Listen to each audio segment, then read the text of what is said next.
প্রভু কহে পরশ্লোক সাধ্যের নির্ণয়, রায় কহে স্বধর্মাচরণে বিষ্ণু ভক্তি হয়।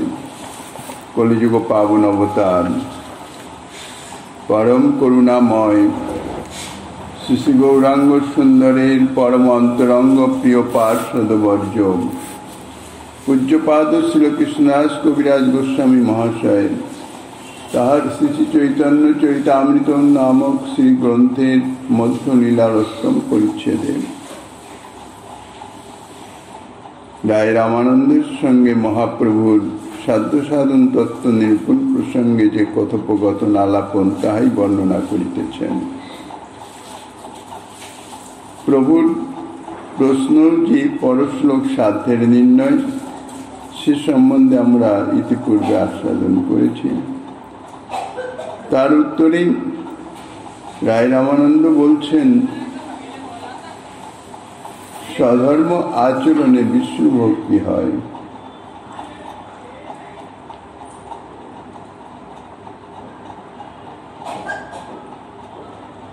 শুদ্ধা ভক্তির সাধনকে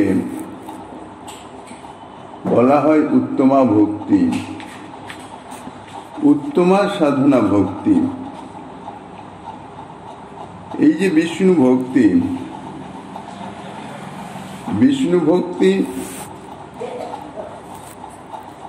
তাহা কর্মমিশ্রা, জ্ঞান মিশ্রা, ঐশ্বর্য জ্ঞান মিশ্রা এবং শুদ্ধা ভক্তি ইত্যাদি বিবিধ ভেদে ভিন্ন ভিন্নতম।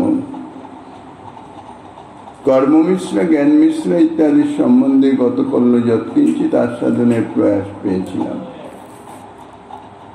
এখন শুদ্ধা ভক্তি সম্বন্ধে আলোচিত হইতেছে। শুদ্ধা ভক্তির যে সাধন তাহাকে বলা হয় উত্তমা ভক্তি, উত্তমা সাধন ভক্তি।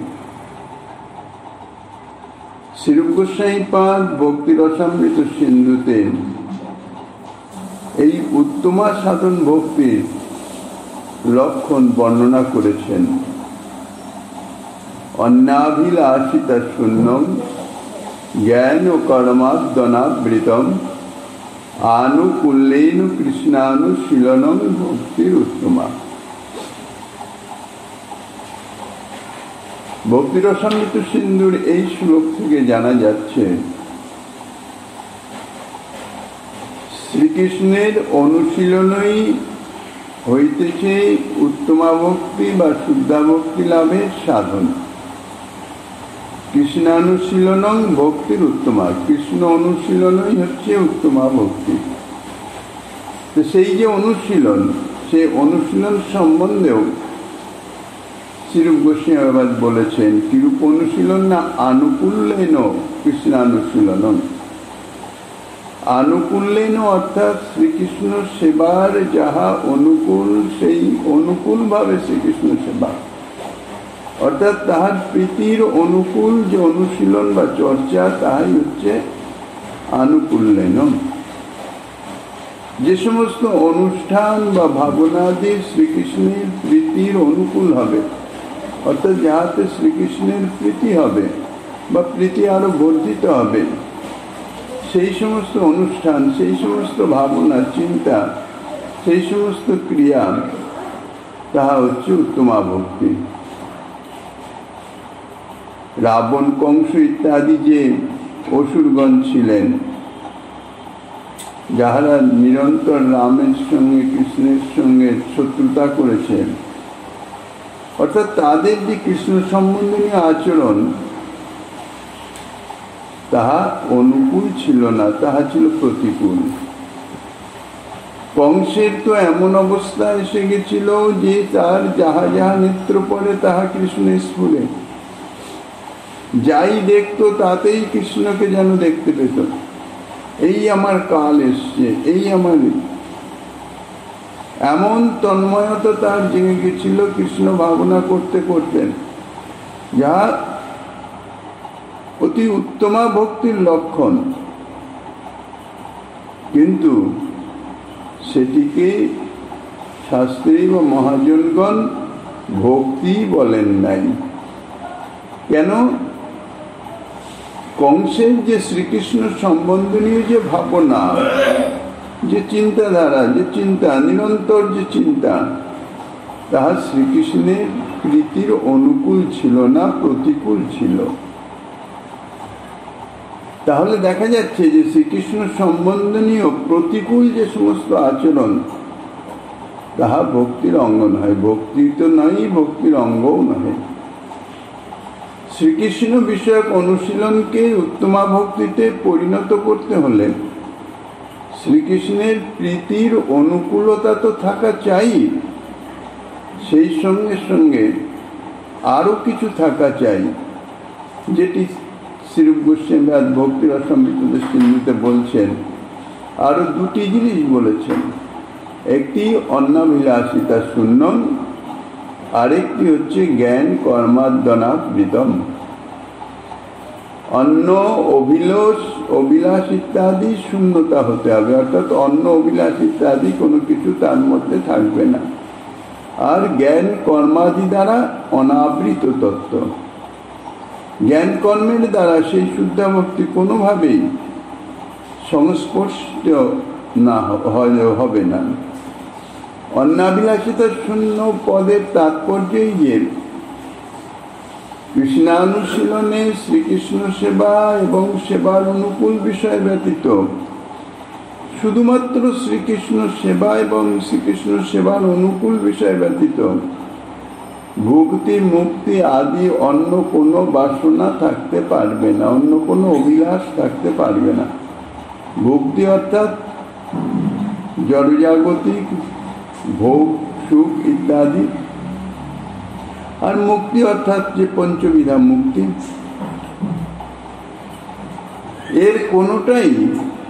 এর কোনো অভিলাষ অর্থাৎ আকাঙ্ক্ষা কামনার লেশাবাসও থাকতে পারবে না। তাই হচ্ছে অন্নাবিলাসিতা শূন্যম, অর্থাৎ শূন্য, লেশাবাসও নাই।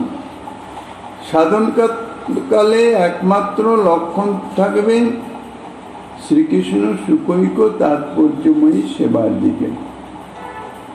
এছাড়া সাধকের অন্য কোনো দিকে বিন্দুমাত্র লক্ষ্য থাকবে না। আর জ্ঞান কর্মাদি দ্বারা অনাবৃত, জ্ঞান কর্মাদ্যনাবৃতম, সেই বাক্যের তাৎপর্য হচ্ছে এই যে শ্রীকৃষ্ণ অনুশীলন হবে জ্ঞান, এই জ্ঞান হচ্ছে নির্বিশেষ ব্রহ্ম অনুসন্ধান।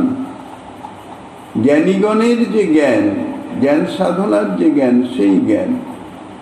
আর জ্ঞান আর কর্ম অর্থাৎ স্বধর্ম, বর্ণাশ্রম ধর্ম ইত্যাদি, যাগ যজ্ঞ ইত্যাদি, সৎকর্ম ইত্যাদি, নানান রকম ইষ্টপূর্ত আদি কর্ম, সেই সমস্ত কর্ম।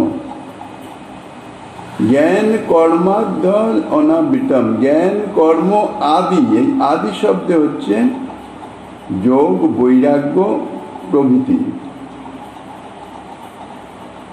যোগ সাধন বা তীব্র কঠোর তপস্যা, বৈরাগ্য ইত্যাদি সাধন, এ সমস্ত কিছুর সংস্রব শূন্য হবে। তাহলে জ্ঞান মার্গের কোনো কিছু থাকবে না, কর্মমার্গের কিছু থাকবে না, যোগ মার্গেরও কিছু থাকবে না, এবং তপস্যা, বৈরাগ্য ইত্যাদি এর কোনো কিছু, মানে কোনো কিছুরই কোনো রকম প্রাধান্য থাকবে না। এইরূপে কেবলমাত্র শ্রীকৃষ্ণ প্রীতির উদ্দেশ্যে অনুষ্ঠিত যে সমস্ত ভক্তি অঙ্গ, অর্থাৎ শ্রবণ কীর্তন আদি নববিধা ভক্তি, তাহাই উত্তমা ভক্তিতে পর্যবসিত হয়। অর্থাৎ শুদ্ধা ভক্তি লাভের অনুকূল সাধনে তাহা পর্যবসিত হয়। এইভাবে অনুষ্ঠিত হলে ভগবত কৃপায় এই যে ভক্তি অঙ্গগুলি, অর্থাৎ শ্রবণ কীর্তন ইত্যাদি যে ভক্তি অঙ্গ, সেই ভক্তি অঙ্গগুলি যদি এইভাবে অনুষ্ঠিত হয়, অর্থাৎ অন্নাবিলাসিত শূন্যম, জ্ঞান কর্মাদি অনাবৃতম এবং আনুকূল্যেন, এইভাবে যদি এই ভক্তি অঙ্গ অনুষ্ঠিত হয়, তাহলে ভগবানের স্বরূপ শক্তির বৃত্তি বিশেষের সঙ্গে তাদাত্ম্য লাভ করে। তখন এই ভক্তি অঙ্গগুলি হয়ে যায় অত্যন্ত আস্বাদনীয়। উত্তমা ভক্তির একটা বিশেষ বৈশিষ্ট্য এই যে ইহা কেবল সাধন মাত্রেই নহে। উত্তমা ভক্তির অঙ্গগুলি সাধকের শুধু সাধন নহে, এই উত্তমা ভক্তির অঙ্গগুলি সাধকের সাধ্য বস্তুও বটে। ভগবত কৃপায় উত্তমা ভক্তির অনুষ্ঠানে সাধক যদি সিদ্ধি লাভ করেন, অর্থাৎ লীলাতে যখন শ্রী ভগবানের সেবা প্রাপ্ত হবেন, তার সেবা উপযোগী দেহে অর্থাৎ পার্শ্বদ দেহে, তখনও কিন্তু এই যে উত্তমা ভক্তির যে ভক্তি অঙ্গ যাজন অর্থাৎ শ্রবণ কীর্তন ইত্যাদি যে নববিধা ভক্তি অঙ্গ, সেই ভক্তি অঙ্গের ক্রিয়াগুলি তখনও কিন্তু বিরাম হবে না। তখন এই শ্রবণ কীর্তন আদি আরো পরম লোভনীয় হয়ে থাকবে। শুধু সাধকের পক্ষে অর্থাৎ ভক্তের পক্ষে লোভনীয় তাহা নয়, তখন তাহা ভগবানের পক্ষেও লোভনীয় হবে। ভক্ত এবং ভগবান উভয়ের পক্ষেই তাহা পরম লোভনীয় অর্থাৎ পরম আস্বাদনীয় হবে। তখন এই শ্রবণ কীর্তন আদি দ্বারাই সিদ্ধ ভক্ত সাক্ষাৎ ভাবে শ্রী ভগবানের প্রীতি উৎপাদন করে থাকেন, অর্থাৎ শ্রী ভগবানের সুখ প্রদান করে থাকেন। এই শ্রবণ কীর্তন আদি ভক্তি অঙ্গ, কেননা তখন তাহা ভগবানের পক্ষেও আস্বাদনীয় হবে। কাজেই তখন এই শ্রবণ কীর্তন আদি ইত্যাদি যে ভক্তি অঙ্গ অনুষ্ঠান, তাহার মাধ্যমে শ্রী ভগবানেরও সুখ প্রদান করা হবে। এইভাবে শ্রবণ কীর্তন আদি উত্তমা ভক্তির যে অঙ্গগুলি, তাহা তখন অর্থাৎ সেই অবস্থায় সাক্ষাৎভাবে ভগবত সেবার উপায় বলে ইহারা স্বরূপতই ভক্তি, এবং ইহাদিগকে তখন বলা হবে স্বরূপ সিদ্ধা ভক্তি। এই অন্নাবিলেষিত শূন্য এই শ্লোকের টিকায় শ্রীজীব গোস্বামীপাদ এই যে জ্ঞান কর্মার্দনাবৃতম এই শব্দের অর্থ লিখেছেন, জ্ঞানমাত্র নির্ভেদ ব্রহ্মানুসন্ধানম নতু ভজনয়ত্তানুসন্ধানম অপি তস্যাবশ্যাপেক্ষণীয়ত্বাৎ কর্ম স্মৃত্যাদুক্তং নিত্য নৈমিত্তিক আদি ন ভজনীয় পরিচর্যাদি তস্য তদনুশীলন রূপত্বাৎ। আদি শব্দেন বৈরাগ্য যোগ সংখ্যা ভাষাদয়। অর্থাৎ শ্রীজীব গোস্বামীপাদ এই জ্ঞান কর্মার্দনাবৃতম এই শব্দের টিকা অর্থাৎ ব্যাখ্যা প্রসঙ্গে তিনি বলছেন যে জ্ঞান শব্দের দ্বারা এখানে নির্ভেদ ব্রহ্মানুসন্ধানকেই বুঝাচ্ছে। ভজনীয় বস্তুর যে অনুসন্ধান, অভিষ্ট বস্তুর যে অনুসন্ধান, সেই অনুসন্ধানকে বুঝাচ্ছে না। নির্ভেদ নিরাকার নিষ্ক্রিয় যে ব্রহ্ম, সেই ব্রহ্মানুসন্ধানকেই বুঝাচ্ছে।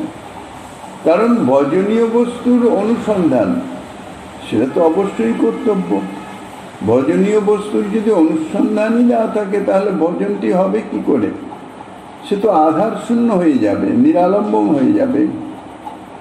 কাজে ভজনীয় বস্তুর অনুসন্ধান নয়, নির্ভেদ ব্রহ্মানুসন্ধান রূপ যে জ্ঞান, তাহারই নিষেধ বুঝাচ্ছেন। আর কর্ম বলতে বলছেন স্মৃতিশাস্ত্রাদি বিহিত যে নিত্য নৈমিত্তিক কর্মাদি, সেগুলি যা স্মৃতিশাস্ত্রে বর্ণিত আছে অবশ্য কর্তব্য রূপে। ভজনীয় বস্তুর যে কর্ম, পরিচর্যা আদি সেবা, নানাবিধ যে সেবার কর্ম যেগুলি যা ভজনের অঙ্গ, সেই সেবা কর্মগুলো কিন্তু এখানে কর্মের উদ্দেশ্য নয়। কারণ পরিচর্যাদিকে অনুশীলন ইহা ভক্তির অঙ্গ। আর আদি শব্দের দ্বারা বৈরাগ্য, যোগ, সাংখ্য জ্ঞান, অভ্যাস ইত্যাদি সমস্ত বুঝাচ্ছেন। এই টিকাতে কর্ম শব্দ দ্বারা স্মৃতিশাস্ত্র বিহিত যে নিত্য নৈমিত্তিক কর্মাদি তাহাই বুঝায়। সুতরাং স্মৃতিশাস্ত্র যে কর্ম অর্থাৎ স্বধর্ম বা বর্ণাশ্রম ধর্ম, এই কর্মের সংজ্ঞার মধ্যে পড়ে গেল। অর্থাৎ এই কর্ম মানে বর্ণাশ্রম ধর্ম, অর্থাৎ স্বধর্ম পড়ে গেল। তাহলে স্বধর্ম বা বর্ণাশ্রম ধর্ম এই শুদ্ধ ভক্তির অঙ্গ হচ্ছে না। ভক্তি রসামৃত সিন্ধুর পূর্ব বিভাগের দ্বিতীয় লহরীর 118তম শ্লোকে স্পষ্টই আছে, সন্মতং ভক্তি বিজ্ঞানাং ভক্তং গত্যং ন কর্মণাং, অর্থাৎ বর্ণাশ্রম বিহিত কর্ম পরম্পরা যে ভক্তির অঙ্গ, ইহা ভক্তি তত্ত্ববেত্তা পরাশর আদি মুনিগণের সম্মত নহে। এখন জিজ্ঞাসা হতে পারে, বর্ণাশ্রম ধর্ম যা স্বধর্ম, যারা রামানন্দ বলছেন স্বধর্ম আচরণে বিষ্ণু ভক্তি হয়, তাইলে রায় রামানন্দ এটি কি করে বললেন যে স্বধর্ম আচরণে বিষ্ণু ভক্তি হবে, বিষ্ণু ভক্তি প্রাপ্ত হবে? ভক্তা সঞ্জাতয়া ভক্তা, শ্রীমদ্ ভাগবতের এই উক্তি অনুসারে সাধন ভক্তি লাভের সাধনও হচ্ছে ভক্তি। তা রায় রামানন্দ যখন স্বধর্ম আচরণকে বিষ্ণু ভক্তির সাধন বলছেন, তখন তিনি স্বধর্ম আচরণকেও ভক্তি অর্থাৎ সাধন ভক্তি বলে স্বীকার করছেন। তাহলে তার কারণ কি? কারণ বর্ণাশ্রম ধর্ম তো ভক্তির অঙ্গই হচ্ছে না এই ভক্তি রসামৃত সিন্ধুর এই কথাতে। তার কারণ হচ্ছে ভক্তি তিন প্রকার: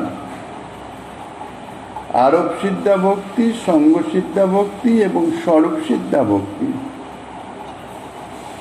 যাহা বাস্তবিক বা স্বরূপত ভক্তি নহে, অথচ যাহাতে ভক্তির ভাব আরোপিত হয়, তাহাকে বলা হয় আরোপ সিদ্ধা ভক্তি। তত্ত্বত সেটা ভক্তি নয়, শুধু ভক্তিভাবটা তাতে আরোপিত হচ্ছে।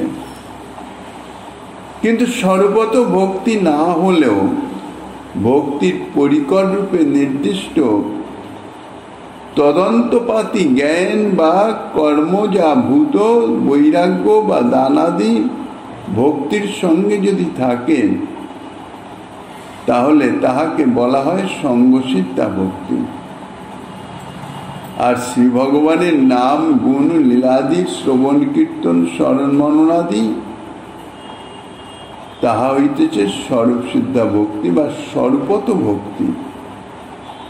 এই স্বরূপ সিদ্ধা ভক্তি ইহা সাধন অবস্থায় যেমন থাকে, সিদ্ধ অবস্থায়ও তাহা বিদ্যমান থাকে। তাহলে এই যে তিন রকম ভক্তি, আরোপ সিদ্ধা, সঙ্গ সিদ্ধা আর স্বরূপ সিদ্ধা, তার মধ্যে এই তিনটি ভক্তি, কিন্তু তিনটি তো শুদ্ধা ভক্তি নয়।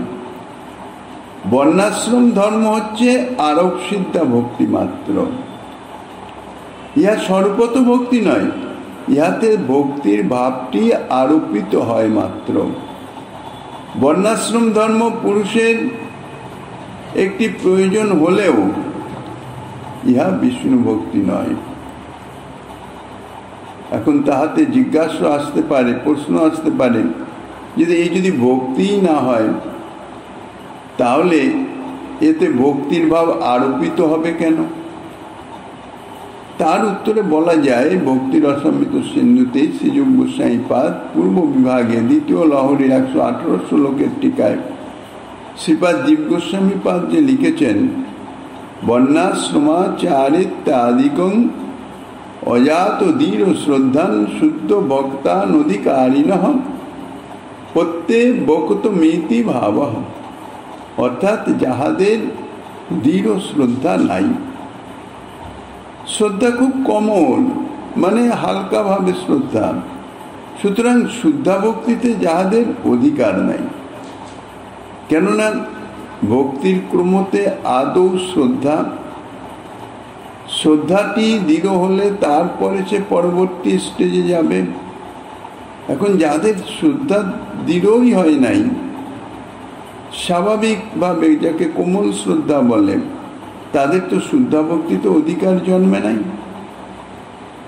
তাদের জন্যেই এই বর্ণাশ্রম আচরবতা ইত্যাদি শ্লোকটি বলেছেন। বর্ণাশ্রম ধর্ম যদি সে পালন করতে থাকে, তাইলে বর্ণাশ্রম ধর্ম পালন করতে করতে চিত্তের যে মালিন্যজনক যে রজ তমগুণ, যাহা চিত্তকে সদা সর্বদাই কামনায় কলুষতায় কলুষিত করে রাখে, সেই তমগুণ বিনাশ প্রাপ্ত হতে থাকে।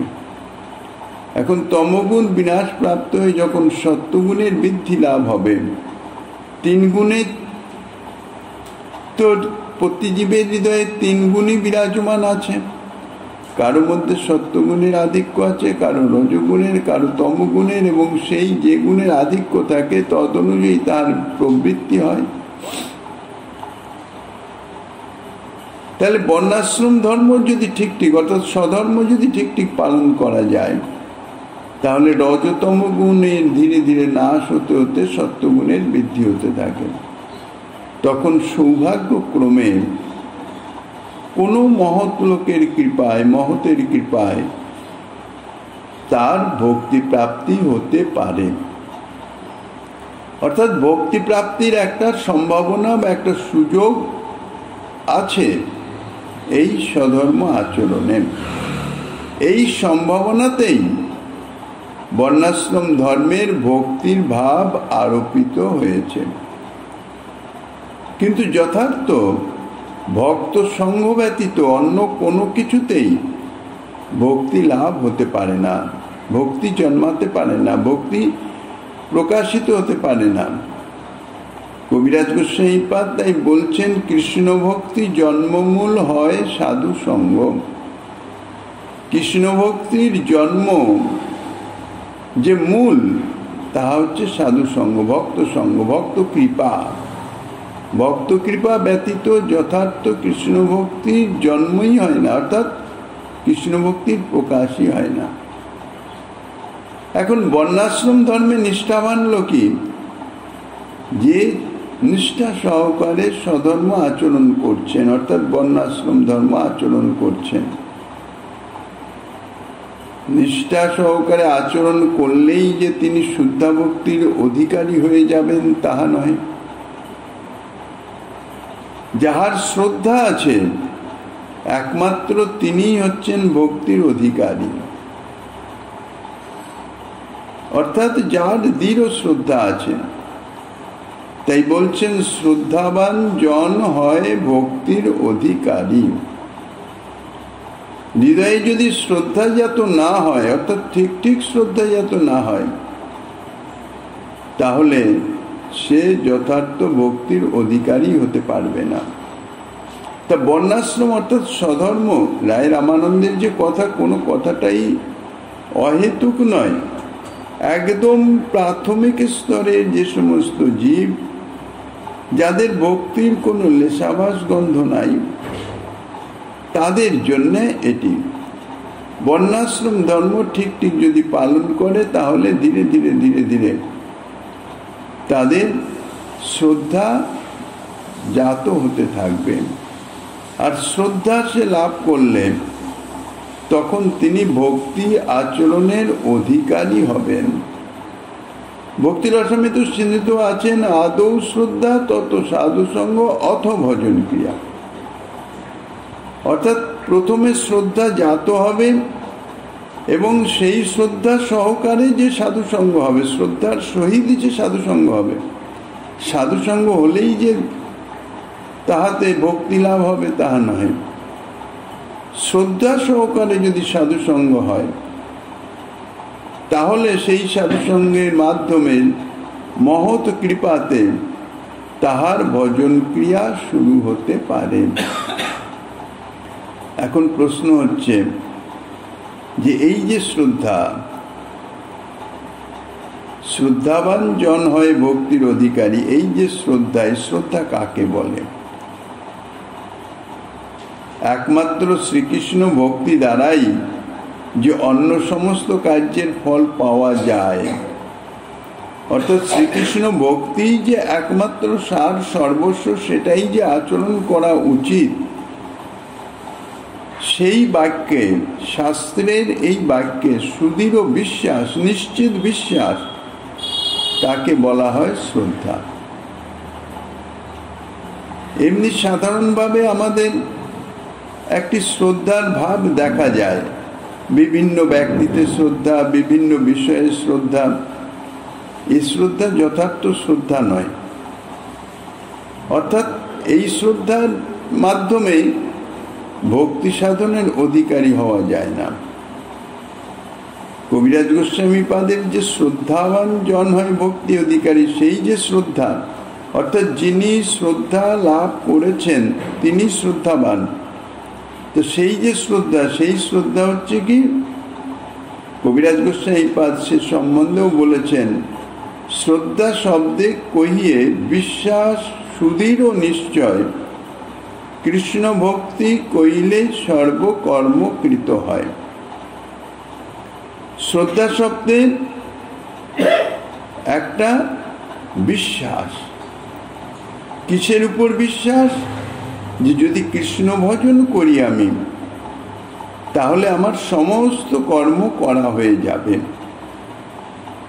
কোন কর্ম অকরণের যে প্রত্যাবায় শাস্ত্রে যা বর্ণিত আছে, অর্থাৎ এই সমস্ত কর্তব্য কর্ম যারা শাস্ত্রবিহিত, যে সমস্ত, সে সমস্ত কোনো কর্মই আর করা বাকি থাকবে না। শ্রীকৃষ্ণ ভজন করলে সমস্ত কিছুই তার করা হয়ে যাবে।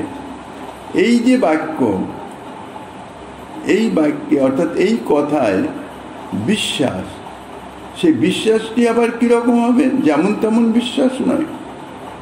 এই বিশ্বাসের দুটি বিশেষণ দিয়েছেন, একটি হচ্ছে সুদৃঢ়, আরেকটি হচ্ছে নিশ্চয়াত্মিকা। সুদৃঢ় বিশ্বাস হবে, অর্থাৎ কোনো অবস্থাতেই সেই বিশ্বাস ভঙ্গ হবে না। আর নিশ্চয়াত্মিকা বিশ্বাস মানে নিশ্চয়, এর কোনো অন্যথা নাই,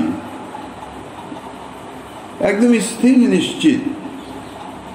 এই জাতীয় দৃঢ়, সুদৃঢ় এবং নিশ্চয়াত্মিকা বিশ্বাস যদি হয়ে যায় যে কৃষ্ণ ভক্তি করলেই আমার সমস্ত কিছু করা হয়ে যাবে, কোনো কিছু করার বাকি থাকবে না, তাহলে সেই যে বিশ্বাসকে বলা হবে শ্রদ্ধা। এই শ্রদ্ধা প্রাপ্তির, এই শ্রদ্ধা লাভের মূল অর্থাৎ কারণও কিন্তু সাধু সঙ্গ। সাধু সঙ্গ ব্যতীত এই জাতীয় শ্রদ্ধা লাভ কখনোই সম্ভব নয়। সাধু সঙ্গে কৃষ্ণ ভক্তের শ্রদ্ধা যদি হয়, ভক্তিফল প্রেম হয়, সংসার যায় ক্ষয়। এই সাধু সঙ্গ করতে করতে সাধুর কৃপার প্রভাবে যদি সেই সাধু সঙ্গকারী ভক্তের এই জাতীয় সুদৃঢ় নিশ্চয়াত্মিকা বিশ্বাস অর্থাৎ শ্রদ্ধা জাত হয়, জন্ম হয়, তাহলে সেই যে শ্রদ্ধার সহকারে তাহার যে ভজন ক্রিয়া, যে ভজন, তার ফল যে প্রেম, সেই প্রেম সে প্রাপ্ত হয় এবং তার সংসার বন্ধন অর্থাৎ তার শোষক ভোগবাসনা ইত্যাদি যে মলিনতা, কলুষতা, তাহার সমস্ত দূরীভূত হয়ে যায়। এখন যদি কেউ বলেন যে শ্রীমদ্ ভাগবতে তো বর্ণিত আছে, তাবৎ কর্মাণি কুর্বিত ন নৈর্বিদ্যে তো যাবতা মত কথা শ্রবণাদৌ বা শ্রদ্ধা যাবন ন জায়তে।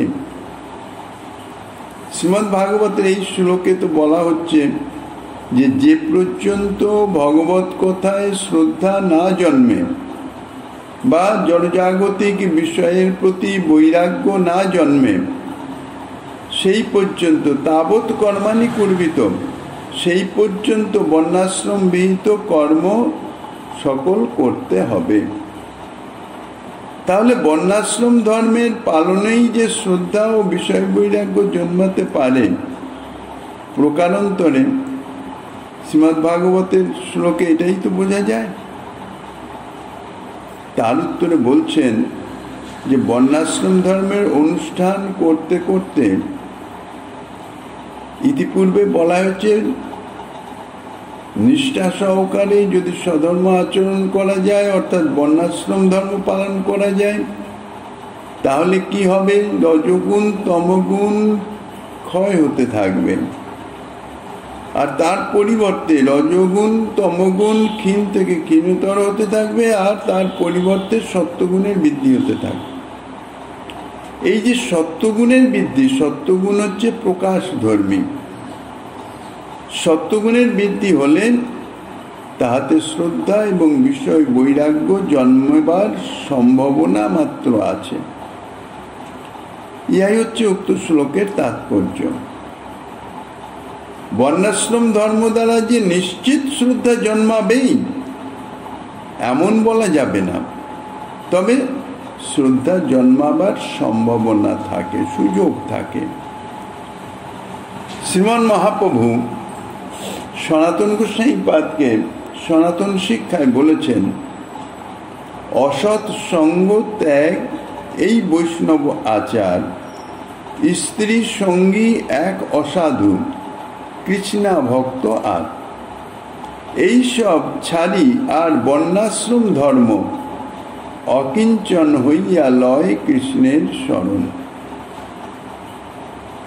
বৈষ্ণবীয় আচারের মুখ্য কথা বলেছেন অসৎসঙ্গ, অসৎসঙ্গ ত্যাগ। কোনোভাবেই অসৎসঙ্গ করা যাবে না। অসৎসঙ্গ মানে অসতের প্রতি, সঙ্গ শব্দের মূল অর্থ হইতেছে আসক্তি। অসৎ কোনো কিছুর সঙ্গে, কোনো কিছুর প্রতি কোনো আসক্তি থাকবে না। তা সেই অসৎটা কি, সে সম্বন্ধে বলছেন স্ত্রী সঙ্গী হচ্ছে এক অসৎ, অর্থাৎ যে স্ত্রীর প্রতি আসক্ত, স্ত্রীর সঙ্গে একসঙ্গে অবস্থান করলেই সেই স্ত্রী সঙ্গী নয়। স্ত্রীকে ভোগ দৃষ্টি, স্ত্রী যার নিকটে সদা সর্বদা একটা ভোগ্য বস্তু, স্ত্রীর প্রতি যে আসক্ত, অর্থাৎ স্ত্রী জাতির প্রতি আসক্ত, সে হচ্ছে স্ত্রীর সঙ্গী। এমনও বলা আছে শাস্ত্রে যে এই জাতীয় স্ত্রীর সঙ্গী যারা, যারা স্ত্রীর প্রতি আসক্ত, তারও যদি কেউ সঙ্গী থাকে, অর্থাৎ তার প্রতি আসক্ত জন, সে হচ্ছে স্ত্রী সঙ্গীর সঙ্গী, তারও সঙ্গ ত্যাগ করতে হবে। কেননা এই যে প্রবৃত্তি অর্থাৎ আসক্তি, সেই আসক্তি পরায়ণ, যে কোনো বিষয়ে, যে কোনো বস্তুতে আসক্ত পরায়ণ ব্যক্তির যদি সঙ্গ করা হয়, তাহলে সেই আসক্তি তার মধ্যে সংক্রামিত হতে পারে। আর দ্বিতীয় বলেছেন কৃষ্ণা ভক্ত, কৃষ্ণ অভক্ত, যাহারা কৃষ্ণ ভজন করে না, সাধারণ কৃষ্ণ ভক্তি বা কৃষ্ণ ভজন সম্বন্ধে কিচ্ছু জানেই না, তাদের সম্বন্ধে নয়। যারা জানে শ্রীকৃষ্ণ ভজন করা উচিত বা ইত্যাদি শুনেছে, জানে, সমস্ত কিছু জানে, অথচ কৃষ্ণের ভজন করে না, তাহারাই হচ্ছে যথার্থ অভক্ত। আর যারা জানেই না, তাদের তো ভজন করা না করার কোনো অপেক্ষা নাই, প্রশ্নই নাই। যারা জানে, জেনে শুনেও ভজন করে না, তারাই হচ্ছে যথার্থ অভক্ত। তারাও অসৎ, অর্থাৎ তাদেরও সঙ্গ নিষিদ্ধ, তাদের সঙ্গ ত্যাগ। এই অসৎসঙ্গ অর্থাৎ স্ত্রী সঙ্গী আর কৃষ্ণ অভক্ত, এই দুটির সঙ্গ সর্বথা ত্যাগ। সেই সঙ্গে সঙ্গে আরও বলছেন যে এই সব ছাড়ি আর বর্ণাশ্রম ধর্ম, অর্থাৎ শ্রীমন মহাপ্রভু এখানে বর্ণাশ্রম ত্যাগেরও কথা বলেছেন। গীতায় শ্রী ভগবান স্বয়ং নিজে বলেছেন, সর্বধর্মান পরিত্যাজ্য মামেকং শরণং ব্রজ। সমস্ত ধর্ম ত্যাগ করে একমাত্র আমার শরণাপন্ন হও। আর মহাপ্রভু এখানে বলছেন অকিঞ্চন হইয়া লয় কৃষ্ণের শরণ, অর্থাৎ সমস্ত কিছু ত্যাগ করে, প্রতিকূলতা ত্যাগ করে একদম অকিঞ্চন, যার অন্য কোনো কিছুতেই কোনো মাত্র বিন্দু আসক্তির লেশাভাস মাত্র নাই, অর্থাৎ যার কিছুই নাই, তার দৃশ্য সমস্ত কিছু ত্যাগ করে যে শ্রীকৃষ্ণের শরণ গ্রহণ করে। আর এখানেও গীতাতেও বলছেন সর্বধর্ম পরিত্যাগ করে একমাত্র আমারই শরণ গ্রহণ করো। তা গীতার এই যে সর্বধর্ম ত্যাগ, এখানে বর্ণাশ্রম ধর্ম আছে। শ্রুতিমাতাও এই কথা বলেছেন, বর্ণাদি ধর্মং হি পরিত্যাজ্যন্ত সানন্দ তৃপ্তা পুরুষা ভবন্তি। বর্ণাদি ধর্ম পরিত্যাগকারী ব্যক্তি সানন্দ তৃপ্ত হতে পারেন। মুন্ডক শ্রুতিও বলছেন প্লবা যেতে অধীরা যোগ্যরূপা। যোগ্যরূপা কর্মাঙ্গভূত যোগ্য, যে যোগ্যরূপা নৌকা সংসার সমুদ্র তরণের পক্ষে অধীরা অর্থাৎ দৃঢ় নয়। বর্ণাশ্রমাচরবতা ইত্যাদি শ্লোকে রায় রামানন্দ আরো বলছেন যে জীবের সাধ্য বস্তু হল বিষ্ণুর প্রীতি, আর তার সাধন হচ্ছে বর্ণাশ্রম ধর্ম। অর্থাৎ এই শ্লোক, এই রায় রামানন্দের কথার প্রমাণস্বরূপ রায় রামানন্দ যে শ্লোকটি বলছেন সেটি হচ্ছে বর্ণাশ্রমাচারবতা পুরুষেন পরপুমান, বিষ্ণু পুরাণোক্ত শ্লোক। বিষ্ণুর আরাধ্যতে পন্থা নান্যন তত্ত্ব সুকারণম। অর্থাৎ পরম পুরুষ বিষ্ণু বর্ণাশ্রমাচার সম্পন্ন পুরুষ কর্তৃক আরাধিত হয়ে থাকেন। বস্তুত বর্ণাশ্রমাচার ভিন্ন বিষ্ণুপ্রীতি সাধনের অন্য কোনো উপায় নাই। রায় রামানন্দ স্বধর্ম আচরণে বিষ্ণু ভক্তি হয় তাহার প্রমাণস্বরূপ বিষ্ণু পুরাণের এই শ্লোকটি উদ্ধৃত করেছেন। বর্ণাশ্রমগত এই শ্লোকে রায় রামানন্দের বলার উদ্দেশ্যই যে জীবের সাধ্য বস্তু হচ্ছে বিষ্ণুর প্রীতি, আর সেই বিষ্ণু প্রীতির সাধন হইতেছে, অর্থাৎ সেই সাধ্য বস্তু প্রাপ্তির সাধন হইতেছে বর্ণাশ্রম ধর্ম। এখানে আরো একটি কথা স্মরণ রাখা দরকার, যে রামানন্দ রায় এ স্থলে যে বর্ণাশ্রম ধর্ম থেকে আরম্ভ করে সাধ্য সাধন তত্ত্ব পর্যায়ক্রমে ধীরে ধীরে ধীরে ধীরে রাধা প্রেম পর্যন্ত সাধ্য সাধন তত্ত্ব আলোচনা করেছেন। এখন এতে কেউ কেউ বলতে পারেন যে বর্ণাশ্রম ধর্মের আচরণ থেকে আরম্ভ করে ক্রমে ক্রমে বিভিন্ন সোপানে আরোহণ করে শেষকালে রাধা প্রেম প্রাপ্ত হতে হবে। অর্থাৎ সাধ্য সাধন পর্যায়ে বর্ণাশ্রম ধর্ম হচ্ছে নিম্নতম সোপান মাত্র। ধাপে ধাপে ধাপে ধাপে এগোতে হবে, অর্থাৎ বর্ণাশ্রম ধর্ম থেকে শুরু করে তাকে অগ্রসর হতে হবে। কিন্তু এই যে বক্তব্য বা এই যে উক্তি, ইহা সঙ্গত বলে মনে হয় না। রায় রামানন্দ বর্ণাশ্রম ধর্ম থেকে আরম্ভ করে যে কয়টি সাধ্য সাধন তত্ত্বের কথা বলেছেন সেগুলির একটিকে পৃথক পৃথক পুরুষার্থ রূপে বর্ণনা করেছেন, পরন্তু সাধ্য শিরোমণি রাধা প্রেম প্রাপ্তির সাধনাঙ্গভূত বিভিন্ন স্তর রূপে বর্ণনা করেন নাই। অর্থাৎ রাধা প্রেম প্রাপ্ত হতে হলে এই সমস্ত সাধন করে অতিক্রম করে তারপরে প্রাপ্ত হতে হবে। অর্থাৎ এই রাধা প্রেম প্রাপ্তির সাধনার এগুলো বিভিন্ন স্তর, এইভাবে কিন্তু রায় রামানন্দ বলেন নাই। এর প্রত্যেকটি স্বতন্ত্রভাবে পুরুষার্থ রূপে বর্ণনা করেছেন। বর্ণাশ্রম ধর্ম সম্বন্ধে যে সমস্ত আলোচনা পর্যন্ত হলো তাতে স্পষ্টই বোঝা যায় বর্ণাশ্রম ধর্ম রাধা প্রেমের একটি সাধন নহে। ইহার পরে যে সমস্ত সাধ্য সাধন তত্ত্ব আলোচিত হবে তাতেও দেখা যাবে যে সেগুলি সমস্তই কিন্তু প্রেমের সাধন নহে, পরন্তু তাহা এক একটা স্বতন্ত্র পুরুষার্থ মাত্র। তাই রায় রামানন্দ এই বর্ণাশ্রম ধর্মের সপক্ষে বিষ্ণু পুরাণের যে শ্লোকটি বলছেন সে সম্বন্ধে যাহা কিছু আলোচনা গোস্বামীপাদ করেছেন, শ্রীমন মহাপ্রভু গিরিধারিয়ালের কৃপা হলে আগামী দিন আস্বাদনের বাসনা রেখে অদ্যকার ভাগবতী কথার শ্রীচৈতন্য কথার এখানেই বিশ্রাম।